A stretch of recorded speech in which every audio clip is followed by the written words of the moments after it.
Hello, everyone, and welcome to the live stream. And I want to rant about the Jesuits. I mean, the Jesuits are terrible.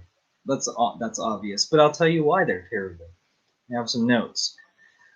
Before I get started, though, I do want to mention a rumor that was just passed along to me is that the Ecclesia Dei communities will be they'll receive their information on what's going to happen to their communities on Ash Wednesday. There was a bishop who told people that was the case, that the Ecclesia Dei communities were going to um, get punched. They're I don't want to say destroyed, but they're gonna get their restrictions um, sent to them or communicated to them on Ash Wednesday. So there we go. As for the Jesuits, they're in good standing and full canonical status with Rome. And after going through this, you're going to wonder why. And it's helpful to note that Pope Francis is a Jesuit, so that's why. And so many of you have heard the news, the story. Jesuit Father Pat Conroy, who served as the chaplain of the House of Representatives from May 2011 to January 2021, gave an interview published this week in the Washington Post in which he defended Catholic politicians who promote abortion. He went so far as to cite St. Thomas Aquinas on conscience to defend his position. So this is from the National Catholic Register. And the writer of this article was Father de Sousa. So thank you for speaking out, because this is a strong article by Father de Sousa. And it wasn't just about Father Conroy, but some of you may have noticed about that. I was going to talk about it in EBTN News, but I was like, no, I don't think so. I think I'll talk about it now, because I was pretty annoyed this morning, and I'll get to that later. So, from Father de Sousa's article, he says, for those with longer memories, the idea of a prominent Jesuit from the House of Representatives defending permissive abortion laws is not new. Father Conroy is a rather low-budget version of the late Jesuit Father Robert Drinnen, but he remains a standard bearer for what his brethren are wont to call the Jesuit tradition. It's a Jesuit tradition to defend abortion. In early 2007, Nancy Pelosi became the first woman Speaker of the House of Representatives. There was a mass in recognition of the House Speaker-elect, Nancy Pelosi, at her alma mater, Trinity University in Washington, D.C. The main celebrant and homilist was Father Robert Drinnen, then 86 years old. It was his last major public event. He died that same month. Therein lies the scandalous tale of Jesuit complicity in abortion in America, a tale more completely told in an important new book from the late Jesuit Father Paul Mankowski, who knew how badly some of his brother Jesuits and his superiors had betrayed the Jesuits. And this is my commentary here, just temporarily. Did he really betray the Society of Jesus, the Jesuits? Or is that what they stand for? Have they abandoned the Catholic faith? My answer is yes. In June 1996, the New York Times published an op-ed by Father Drinnen as a Jesuit priest, praising Bill Clinton's veto of the ban on partial birth abortion. That a priest would desire to keep partial birth abortion legal shocked even those who were sympathetic to him in 1996. Now it wouldn't. Father Mankowski judged that the return of Father Drinnen to public controversy required the truth to be told. He gave his materials to Professor James Hitchcock, the distinguished historian at Jesuit St. Louis University. Hitchcock published the material in an article that summer in Catholic World Report. It's called The Strange Political Career of Father Drinnen. This was in 1996. The Jesuits erupted in poker hot rage, not at Father Drinnen for his abortion position, not at the Jesuits who enabled it, not at the superiors who covered up the lies. The American Jesuit leadership brought down the hammer on Father Mankowski, who was the whistleblower, who did not conceal his role in providing the material to Professor Hitchcock. He was forbidden to publish for years under his own name. He was constrained in his pastoral work. He was often treated as a pariah. And while he was eventually permitted to take final religious vows and become a spiritual coadjutor with the Society of Jesus, Minkowski was refused full incorporation into the society, which involves the famous Jesuit fourth vow of obedience to the Pope with respect to mission. So this is the Jesuits. This is just one example. Another example is LMNOP Jesuit. Yeah, remember, and it's not Father James Martin. Father James Martin is a big fan of LMNOP. He's a big fan of supporting LMNOP activity. And the Jesuits, though, they, as an organization, they're very large supporters of LMNOP activity, which directly contradicts the Catholic faith.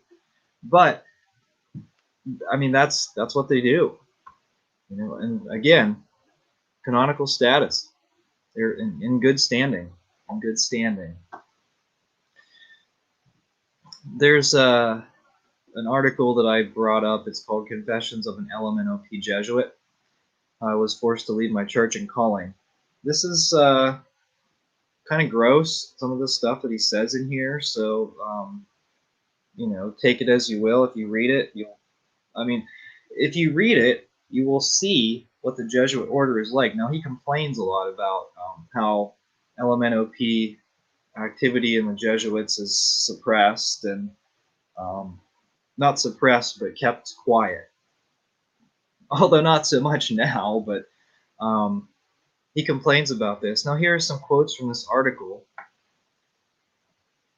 It's from a former Jesuit who left to become an Anglican cleric. Well, good to see he finds a religion that really is more suited toward his ideas.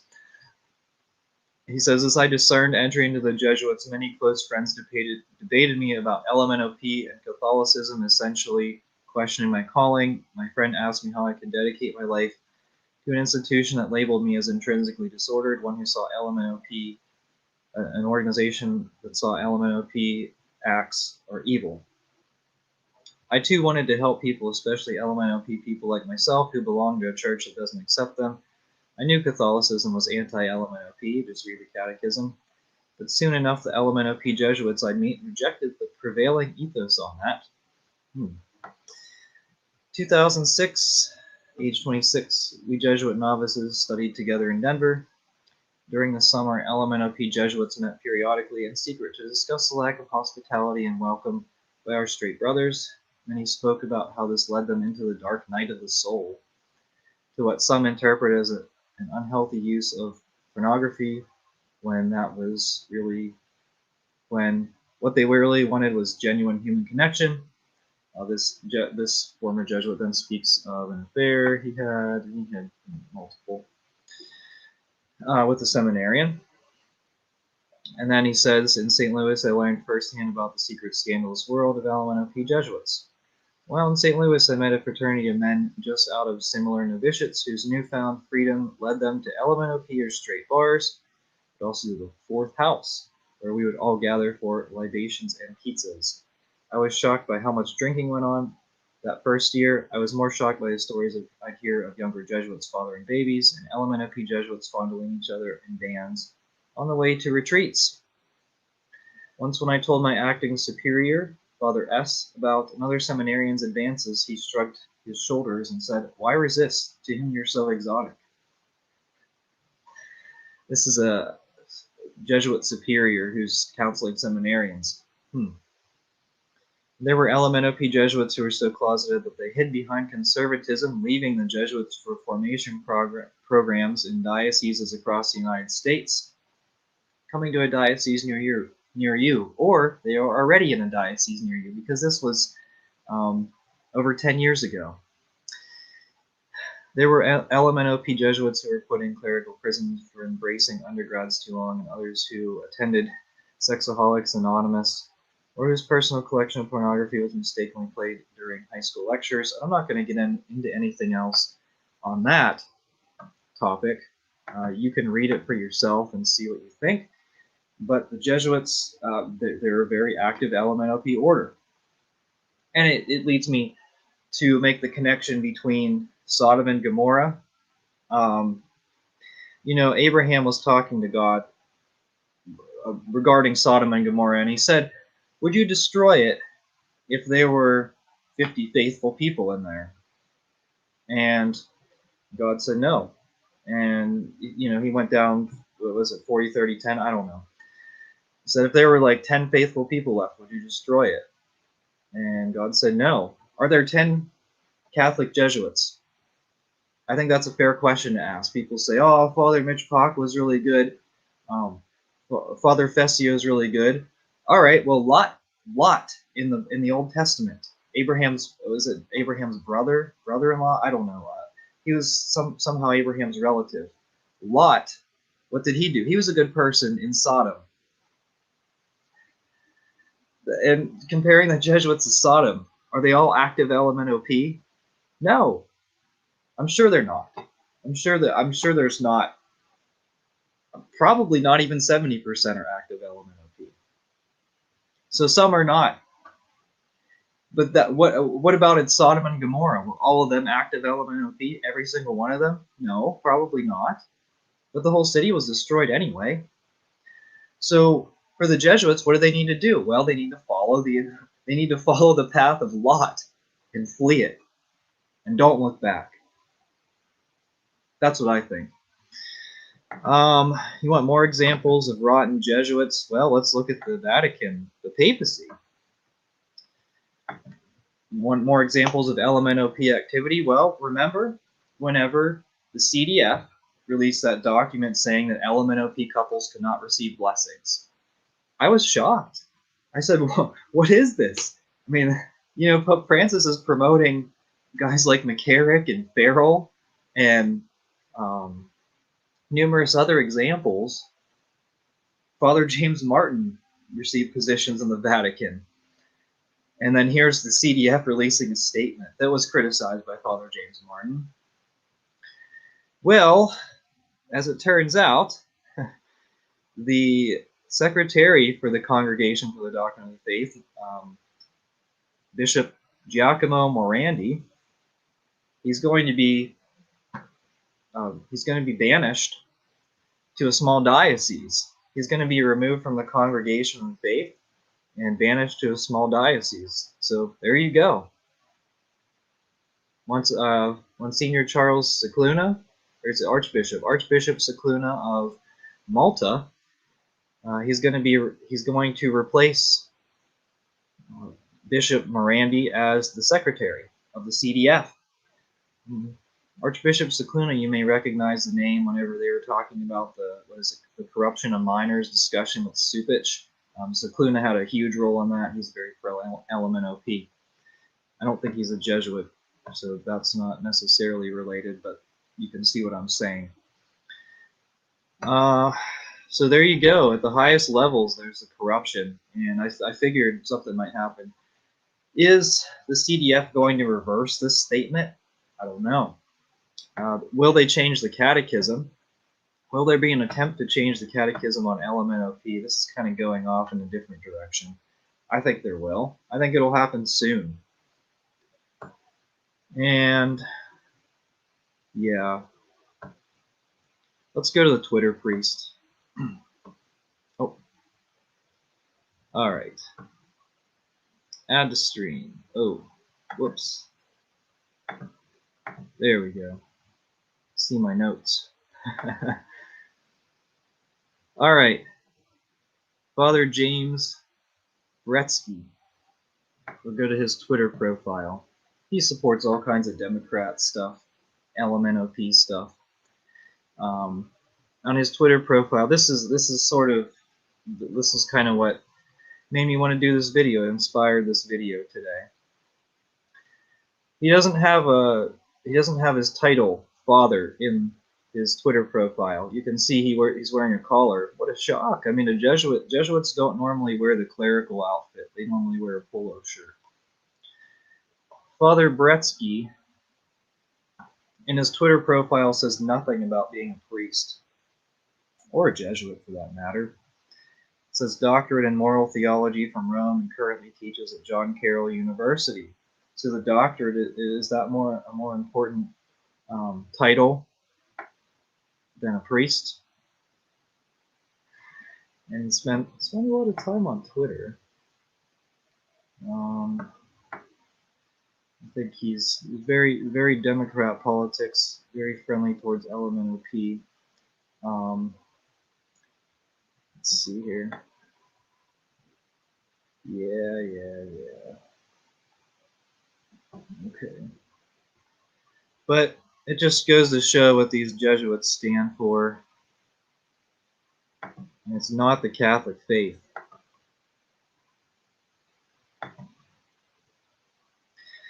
And actually, what do they stand for? Do they stand for an LMNOP cult? Because I don't belong to the same religion as most of these Jesuits. And that's not a me problem. That's a Jesuit problem.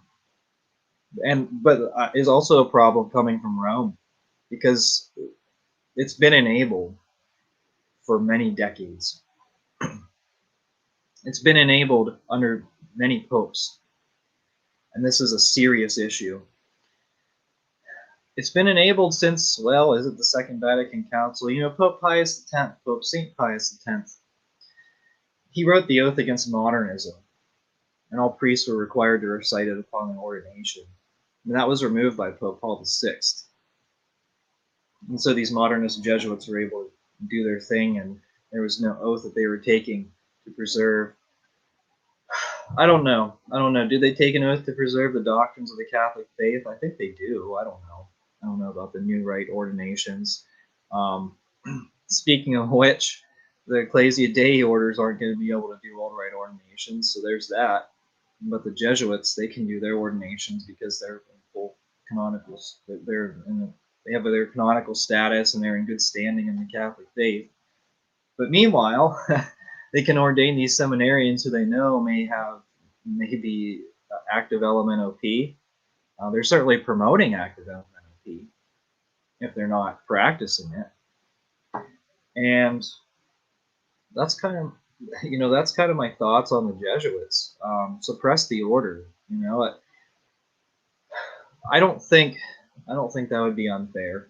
I think they're all just, not all of them, but I think a majority of them, I don't think believe in the Catholic faith.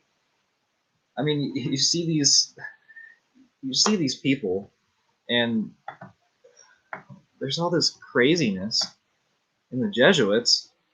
Let me bring this back up for you.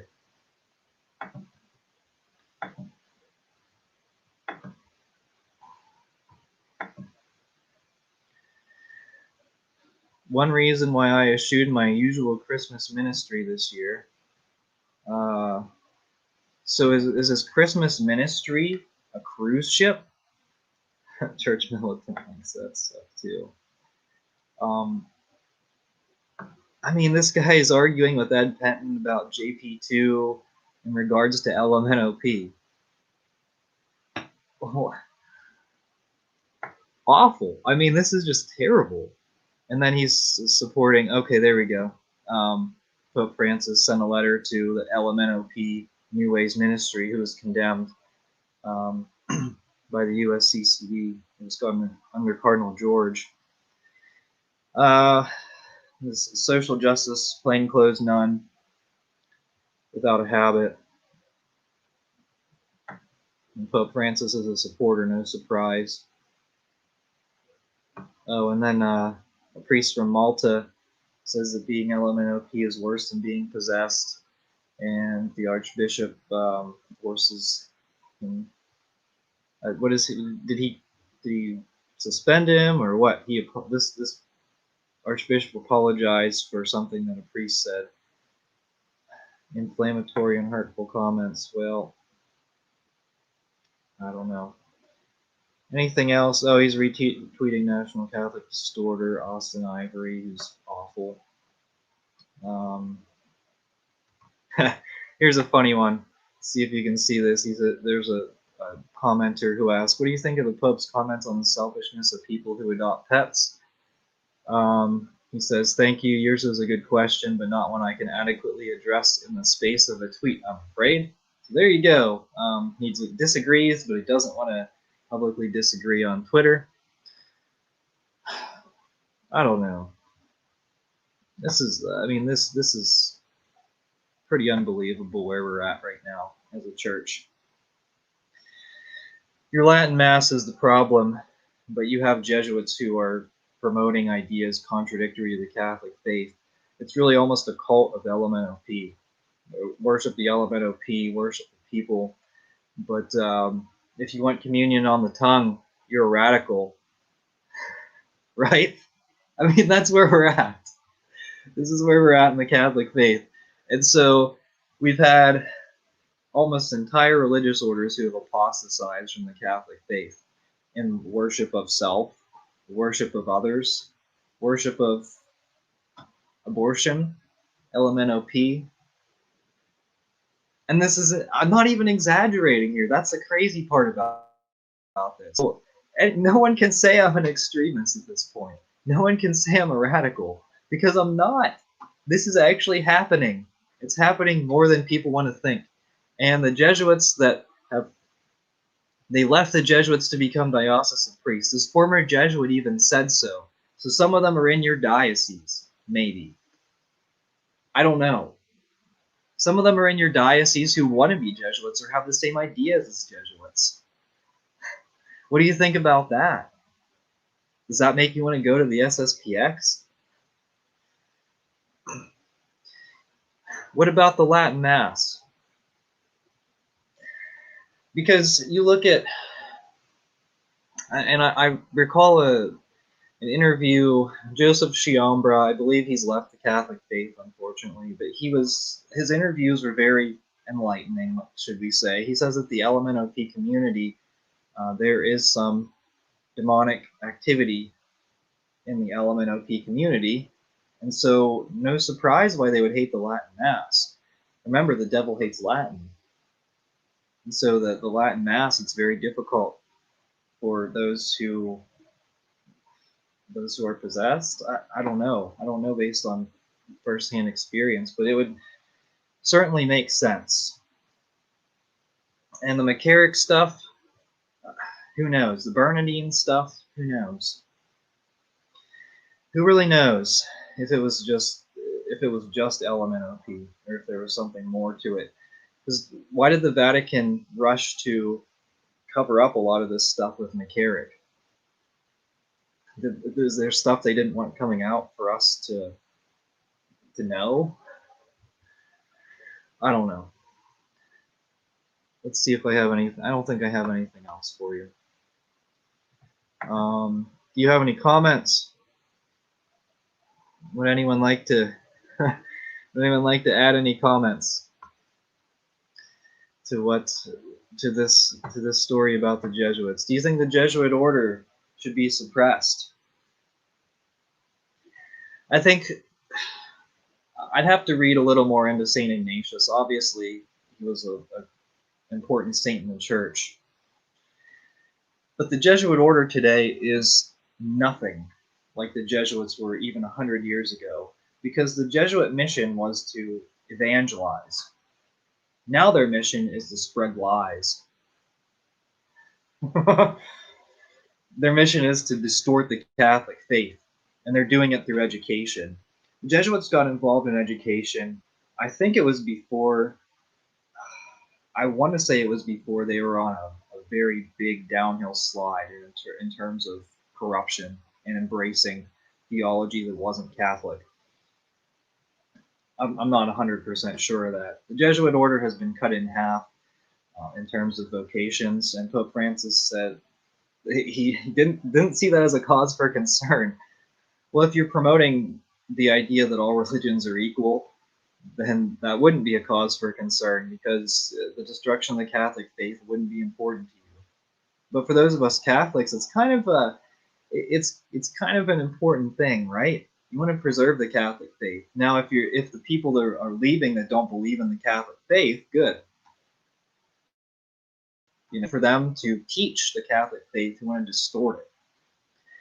which is what many of the Jesuits are doing. But they're in education.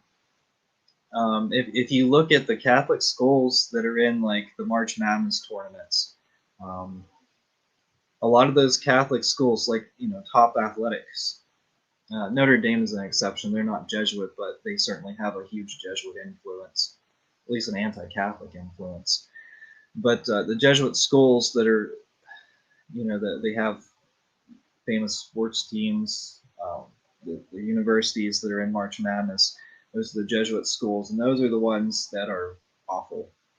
They're accepting a lot of non-Catholics, which is okay, I think, as long as they understand the doctrines of the Catholic faith. Which, how many of these athletes say like, okay, Marquette,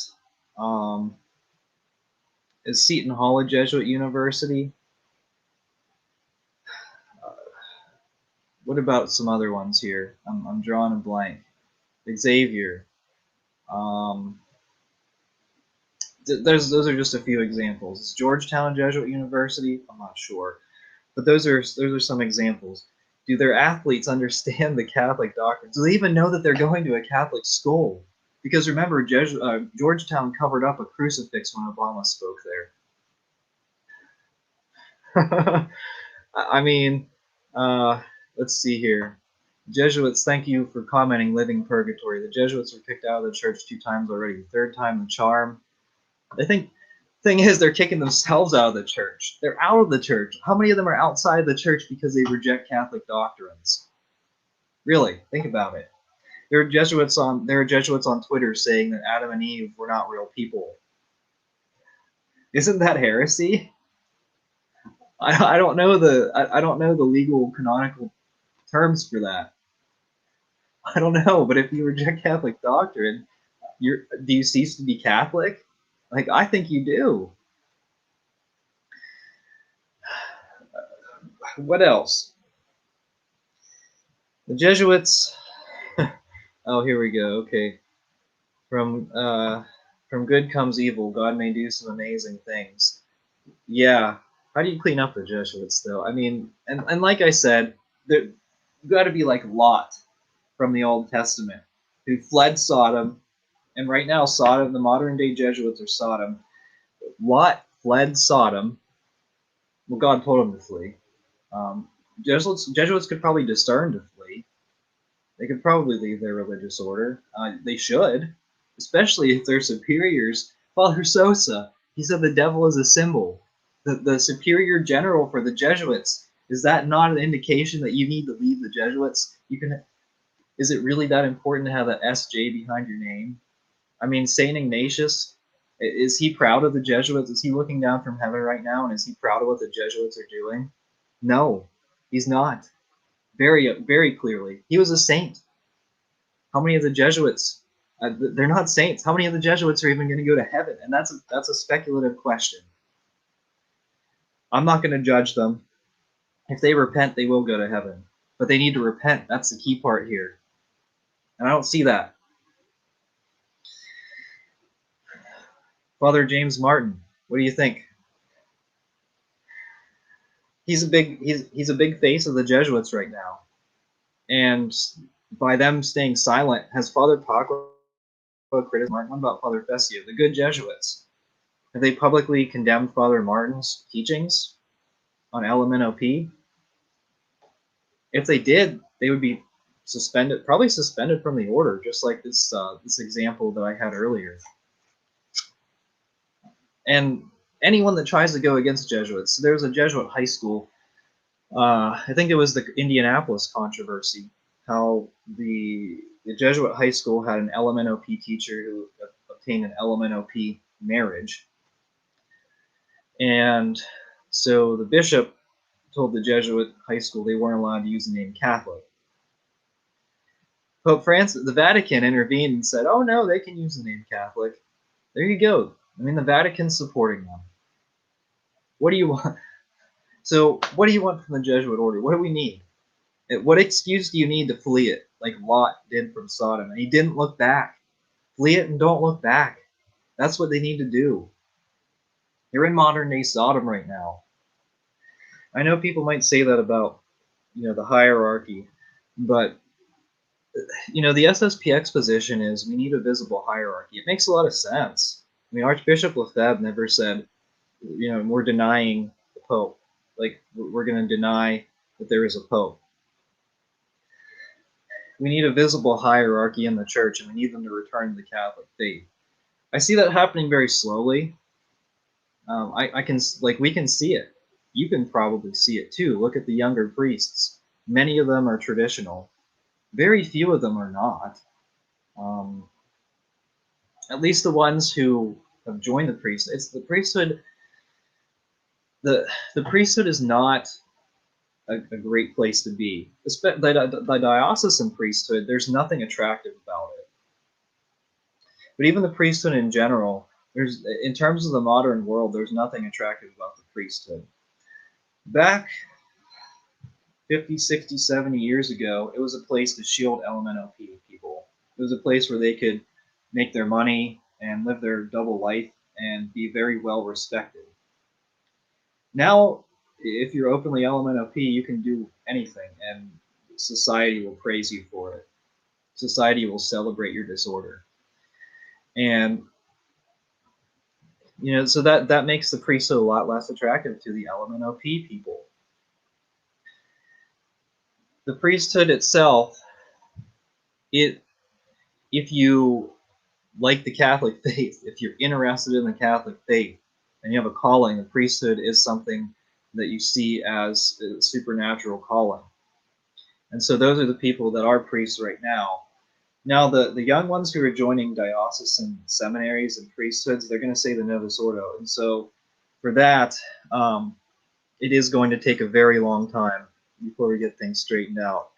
Liturgically, they're a little more conservative. Take that however you will. I don't know. Does that mean they don't want to celebrate clown masses?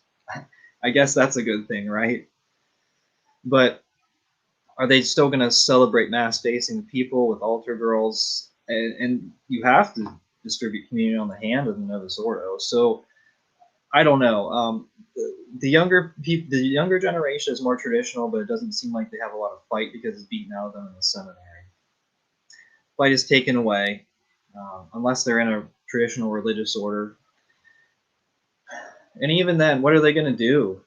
What are these seminarians going to do about new rite ordinations? Because here's the thing, you can just join a diocese and get ordained in new rite.